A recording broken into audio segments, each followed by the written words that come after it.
Behind the scenes, NASA's decision allegedly sparked controversy and disappointments that were never acknowledged. Buzz Aldrin had believed for a long time that he would be the first to walk on the moon. I think that this incident was poorly managed by Deke Slayton, the head of the astronauts at the time, who left a gigantic ambiguity even though everyone wanted to know. Nevertheless, the decision would be logically clear. As the LEM pilot, Armstrong would be on the side nearest the door and could more easily exit first. Never mind the fact that Buzz Aldrin would have dearly loved to have been the first man on the moon, and he wasn't the mission commander. He did not have the decision-making power for that particular decision.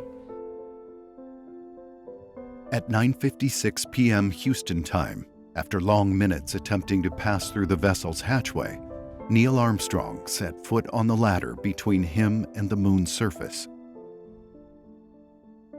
The whole world stopped breathing. That moment would become one of the most significant moments in modern history. On black and white televisions, the image transmitted by the LEM camera was mediocre, but it was enough to unite the entire world.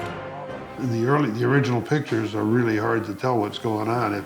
If you can see Neil's foot coming down in that picture, you're a better man than I am.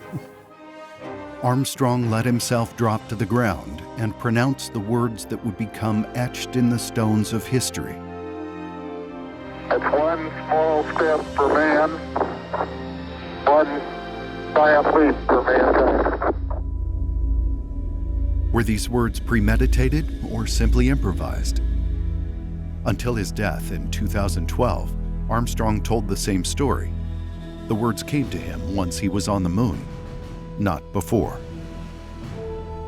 And yet, after the astronaut's death, some accounts emerged suggesting he prepared his statements in advance. He told me, he says, I don't want to say we beat the Russians. I don't want to say America did it. I want mankind did it. His brother says, don't tell Mama. Let her be surprised. Very, very fine grained as you get close to it. From that first step, all the words and all the actions were transmitted live. Neil Armstrong began to methodically photograph the moon. After 19 minutes, Buzz Aldrin finally exited the spacecraft. Buzz steps out onto the porch on the lander to go down, and so he says to Neil, I'm getting ready to close the door, and Neil says, okay, but don't lock it.